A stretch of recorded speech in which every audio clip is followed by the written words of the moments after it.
नए रूप, नए जोश, नए उत्साह के संग 90.4 कुमाऊं वाणी, अपन रेडियो, अपन बात।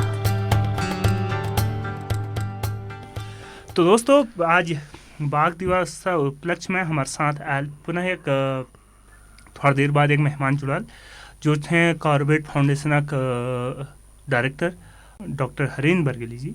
और आप लोग बातचीत करूँ तो आप लोग ज़्यादा समय न लेते हुए बनिया रहा हम उम्मीद करनू।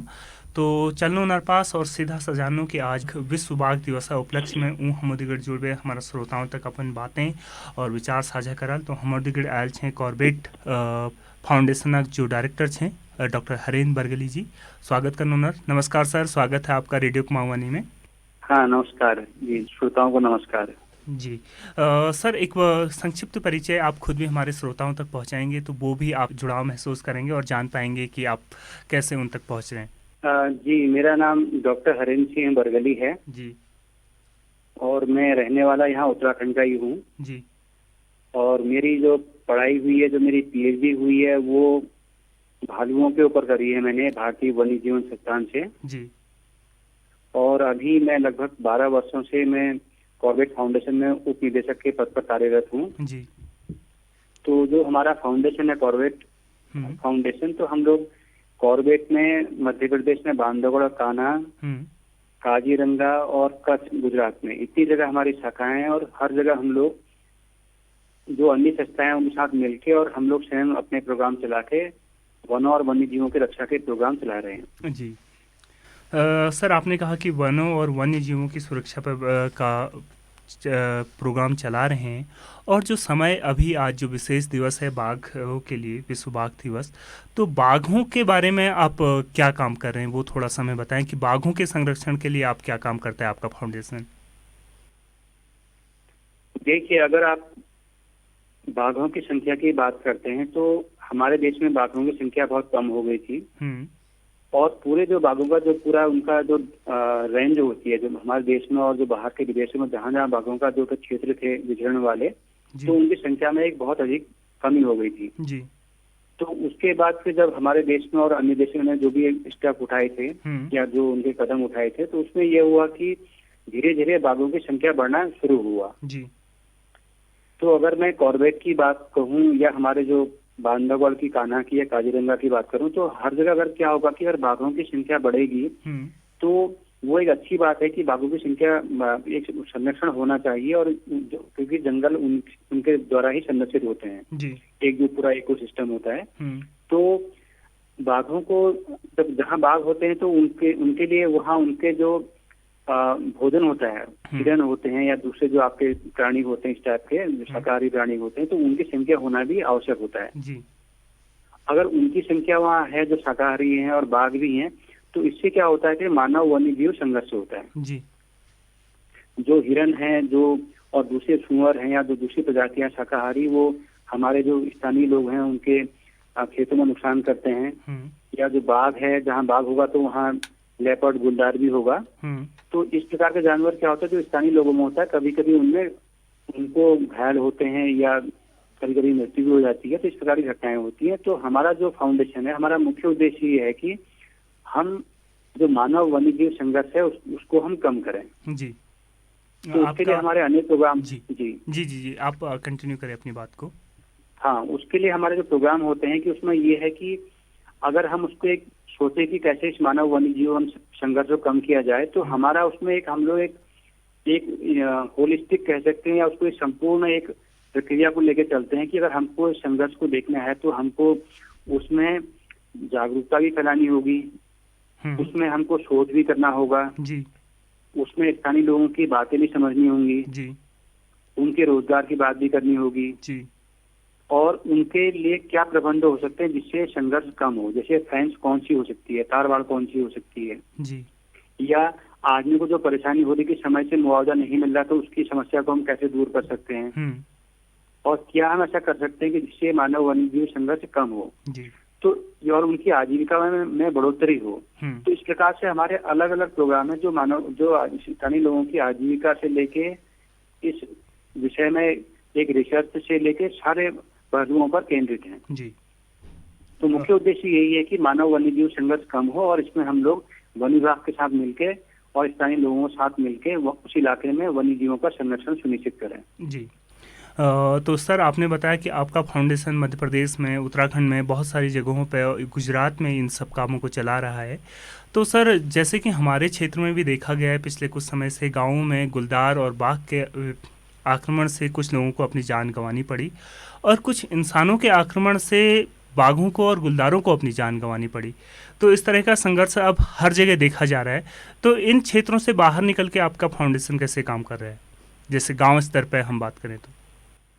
देखिए ना, उसके लिए हम लोगों ने समय समय पर जो पॉलिसी लेवल की मीटिंग होती है, चाहे वो प्रदेश की हो चाहे वो राष्ट्रीय स्तर पर हो जी, वहाँ हमने इन मुद्दों को उठाया है। क्योंकि देखिए, अगर आज की संख्या में अगर हमारे उत्तराखंड में भारत में सबसे अधिक जो बाघों की संख्या है तो उत्तराखंड उसमें तीसरे नंबर पर है जी। और लगभग भारत में आज जितनी भी बाघों की संख्या होती है उसकी 70% जनसंख्या जो संख्या बाघों की है वो केवल भारत में है जी। पूरे अगर हम टाइगर के रेंज कंट्रीज की बात करें तो अब इसमें क्या है, देखिए, अगर बाघों की संख्या बढ़ेगी तो संघर्ष बढ़ेगा जी। चाहे वो बाघों से बढ़े, और अगर बाघों के लिए वहाँ पर्याप्त मात्रा में भोजन नहीं होगा तब वो बाहर को आएंगे तो स्थानीय लोगों के मवेशी को मारेंगे। अगर वहाँ उनके लिए प्रचुर मात्रा में भोजन वाली प्रजातियां हैं तो वो लोगों का क्रॉप डैमेज करेंगी, मतलब खेती का नुकसान करेंगी। तो यहाँ पर जो हमारा जो सुझाव है उसके लिए देखिए दो चीजें हो सकती हैं कि नंबर एक कि पहले हमको देखना होगा कि जब संख्या में बाघों की बढ़ोतरी हो रही है तो ये एक बहुत अच्छा विषय है, लेकिन ये भी देखना होगा कि बढ़ोतरी कितनी जी। जिसको ये कह सकते हैं कि हम कोई इलाका चाहे बाघों की संख्या हो या किसी दूसरे जानवर की संख्या हो तो कितना उनको उस इलाके में संरक्षित किया जा सकता है। अगर हम कॉर्बेट की बात करें तो यहाँ लगातार 2006 से लेके आज तक बाघों की संख्या बढ़ी है जी। लेकिन ये कहाँ तक बढ़नी चाहिए, तो उसका भी एक जो साइंटिफिक असेसमेंट होता है, जो वैज्ञानिक उसका एक अनुमान लगाना बहुत जरूरी है। दूसरा, संघर्ष कम करने के लिए जो उचित प्रबंध करना बहुत जरूरी है जी। तो उसमें क्या होता है, देखिए, पहला होता है जागरूकता में क्या हो रहा है कि जो सरकार द्वारा जो अनेक योजनाएं हैं, जो लोग चाहे वो कॉर्बेट टाइगर रिजर्व हो या राजा जी हो या जो भी इस प्रकार की फेमस जगह होती है उसके आसपास की जनताओं को तो ये सब बातें मालूम होती है कि सरकार की योजनाएं क्या है। लेकिन अगर हम बात करें कि हमारे पहाड़ की जनसंख्या, अगर भिकियासैंण की बात करूं, पिथौरागढ़ की बात करूं, अल्मोड़ा की, टनकपुर की बात करूं, तो वहाँ के लोगों को, जो ग्रामीण क्षेत्र के लोग होते हैं, वहां तक ये बात नहीं पहुंचती कि सरकार की यह क्या योजनाएं हैं जी। तो ये एक जागरूकता होना बहुत जरूरी है। तीसरा, हम ये नहीं कह सकते कि जंगली जानवर हैं तो वो केवल नुकसान करेंगे ही करेंगे, ऐसा नहीं है। उसके लिए आविष्कार मतलब एक्सपेरिमेंट करके उनके संघर्ष कम करने के लिए बहुत तरीके हो सकते हैं। हमारे कंट्री में नहीं और दूसरे देशों में भी होता है, तो उसके लिए इस प्रकार की योजनाएं होना बहुत जरूरी होता है। जैसे मैं आपको एक छोटा सा एग्जांपल दूं कि कॉर्बेट में हमारे यहाँ वन्य जीवों से बहुत नुकसान होता है खेती फसल में जी। तो हमने क्या करा कि कॉर्बेट का जो दूसरा इलाका है वहाँ जहाँ हाथी नहीं है वहाँ हम लोगों ने चेन लिंक फेंस लगाई है जी। जो जालीदार फेंस होती है। क्यों? क्योंकि वहाँ हाथी नहीं है तो वहाँ सबसे अधिक नुकसान किससे है कि आपका हिरन प्रजातियों से नुकसान और जंगली सुअर से नुकसान है जी। तो वो उसको रोक सकती है। लेकिन चेन लिंक फेंस में क्या होता है कि अगर लोगों ने मेंटेन नहीं की तो बाद में वो आपके पे शॉर्ट होकर फिर काम नहीं करती है। तो इस प्रकार के आविष्कार जो जगह जगह में होते हैं बहुत करना जरूरी है।